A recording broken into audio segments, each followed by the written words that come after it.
देखिए ध्यान दीजिएगा, जब किसी काव्य या कविता में, जब किसी काव्य या कविता में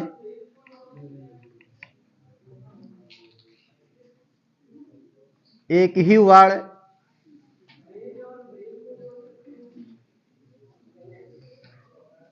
एक से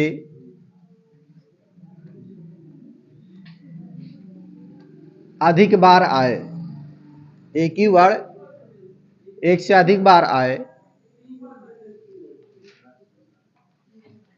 दिखाया गया जब किसी काव्य या कविता में एक ही वर्ण जो होता है एक से अधिक बार आए तो वहां पे कौन सा अलंकार होगा? तो वह अनुप्रास अलंकार होता है।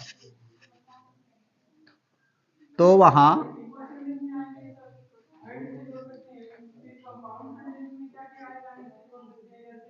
अनुप्रास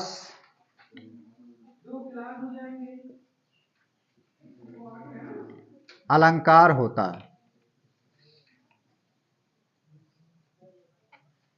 एकदम सिंपल है, देखिए ध्यान दीजिए। देखिए क्या लिखा है गया, जब किसी काव्य या कविता में, कोई काव्य हो गया कोई कविता हो गया, है ना, जब किसी काव्य या कविता में एक ही वर्ण, यहां क्या दिया, वर्ण की बात यहां कर रहा है। किसकी बात कर रहा है? वर्ण मतलब क्या होता है? अक्षर। क्या होता है? वर्ण का मतलब होता है अक्षर। मतलब एक ही अक्षर बार बार आए, मतलब एक से अधिक बार आए, ठीक है, 2 बार 3 बार 4 बार, मतलब एक से अधिक बार आए। इसलिए कहा गया जब किसी काव्य या कविता में एक ही वर्ण एक से अधिक बार आए तो वहां पर क्या होता है? अनुप्रास अलंकार होता है। कौन सा अलंकार? अनुप्रास अलंकार होता है। ठीक है, एकदम सिंपल है, समझ लीजिए।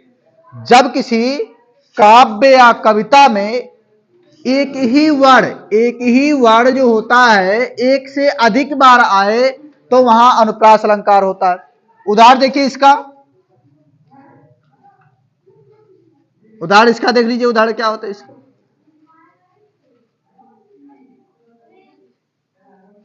उदाहरण इसका देखिए,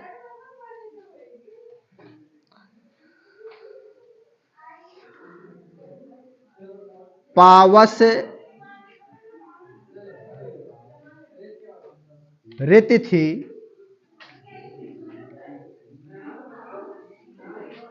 पावस ऋत थी,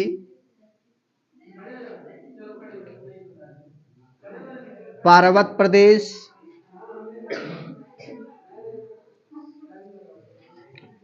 पावस ऋत थी, पर्वत प्रदेश, पल पल परिवर्तित,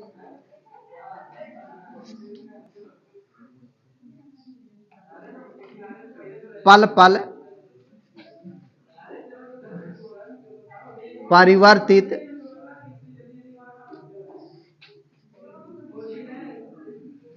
प्रकृति वेश।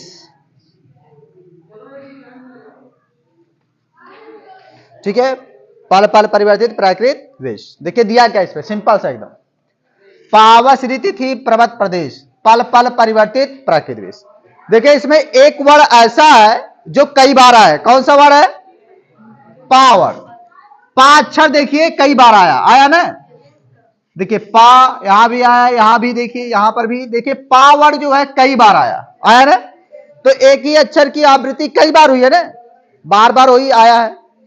तो इसे कहा गया कि जब किसी काव्य कविता में एक ही वर्ण जो होता है एक से अधिक बार आए तो वहां पर कौन सा अलंकार होगा? अनुप्रास अलंकार होगा। तो देखिए यहां पे जो है पा वर्ण की आवृत्ति कई बार हुई है, यहां लिखेंगे हम, ध्यान दीजिएगा। उपरोक्त उदाहरण में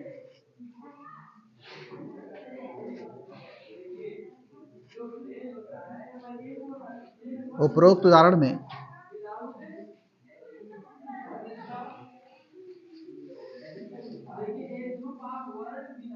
पा वर्ण की आवृत्ति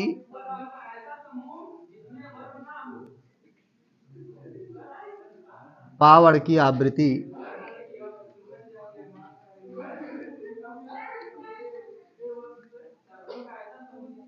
एक से अधिक बार हुई है।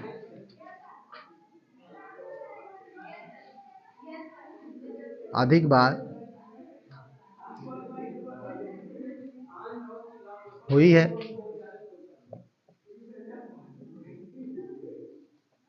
इसलिए इसलिए क्या है,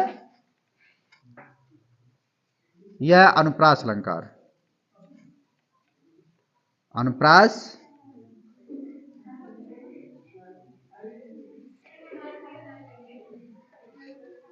ठीक है।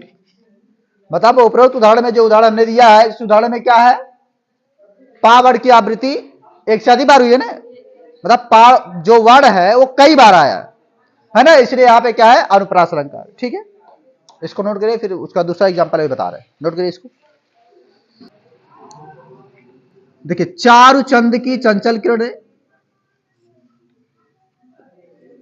चारु चंद की चंचल किरणें, चंचल किरणें खेल रही थी जलथल में, जलथल में। मतलब इसमें क्या कह रहा है, चारु चंद की चंचल किरणें है ना, चारु चंद की चंचल किरणें, चारु चंद की जो चंचल किरणें हैं है ना, चंद्रमा की जो क्या हो रही हैं, चंद्र मतलब होता है क्या है, चंद्रमा, चंद्र की चंचल किरणें। तो चंद्रमा की जो किरणें हैं वह क्या हो रही है, चंचल किरणें जो हो रही हैं वो कहां खेल रही है, खेल रही है जलथल में, मतलब जल में भी खेल रही है और कहां पे, भूमि पर भी क्या हो रही है, खेल रही है। ठीक है, तो यहां पे देखिए चा वर्ड की आवृत्ति कई बार हुई है ना, चा वर्ड की आवृत्ति देखिएगा, चा वर्ड की आवृत्ति कई बार हुई है, 1 2 3 4 बार हुई है ना, तो चा वर्ड की, सॉरी 3 बार हुई है, तो चा वर्ड की आवृत्ति मतलब जो इंडिकेट करे, मतलब जो कई बार है हमको दर्शाए, ऐसा वर्ड जो हमको पता चले, देखिए चा चा की जो वर्ड हो रही कई बार आ रही है ना, जैसे इसमें पूरा पता चल रहा है कि चा जो है कई बार आ रहा है और बाकी तो नहीं पता चल रहा है। तो चारु चंद की चंचल किरणें खेल रही थी जलथल में, उसे ला देखिए भी कई बार आया है, आया ना, आया ना, ला भी कई बार आया, लेकिन हमको उतना नहीं मतलब ला से है जितना मतलब चा से हमको है ना, जो पहले आता है, तो चा कई बार आया तो इसे हो गया।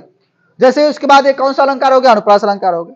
जैसे एक और इसमें एग्जांपल देखते हैं, बंदव गुद, जो बंदव गुरुपद पदुम परागा, ठीक है, बंदव गुरुपद पदुम परागा आ गया ना इसमें, तो बंदव गुरुपद पदुम परागा पा वर्ड की आवृत्ति इसमें भी हो रही है ना, तो ये कौन सा अनुप्रास होगा, अनुप्रास अलंकार होगा। लेकिन इसमें छह का मतलब इसी में आएगा, अनुप्रास में ही आएगा, लेकिन अनुप्रास भी कई प्रकार का होता है, छह का अनुप्रास होता है, लाटा अनुप्रास होता है, ये सब होता है ना, तो एक छह का अनुप्रास में आएगा। ठीक है, क्योंकि इसमें पद आया है तो इसलिए इसमें क्या होगा, छह का अनुप्रास हो जाएगा। तो इसको लिख सकते हैं, दूसरा भी लिख सकते हैं, बस दो ही लिखिए, ज्यादा लिखिए, लिख दीजिए इसको, लिखिए इसको,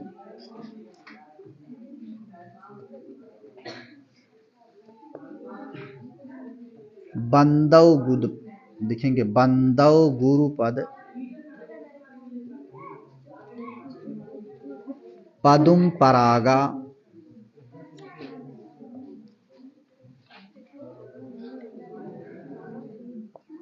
सुरुच सुवास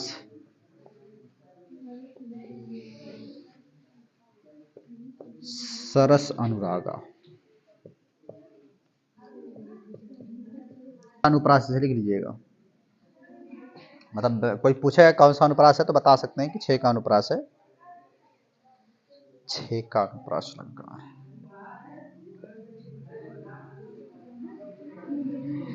छह का अनुप्रास अलंकार,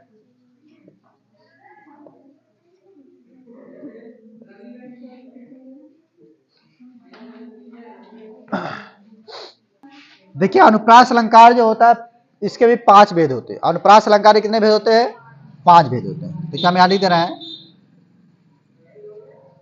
अनुप्रास अलंकार के 5 भेद होते हैं, 5 भेद होते हैं। 5 भेद इसके कौन कौन से देख लेते हैं, 5 भेद इसके होते हैं। पहला होता है देखिए छह का अनुप्रास अलंकार होता है, छह का अनुप्रास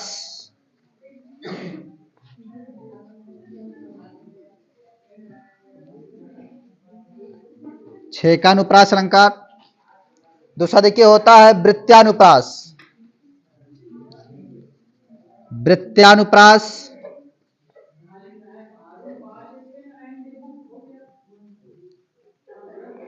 वृत्त्यानुप्रास अलंकार हो गया। उसका देखिए लाटानुप्रास,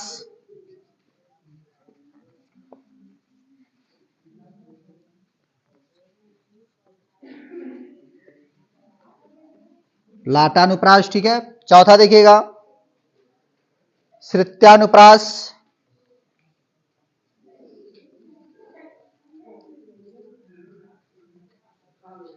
श्रुत्यानुप्रास अलंकार हो गया।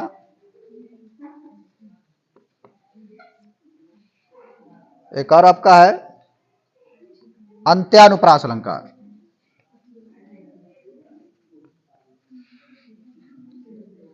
अंत्यानुप्रास अलंकार, ठीक है।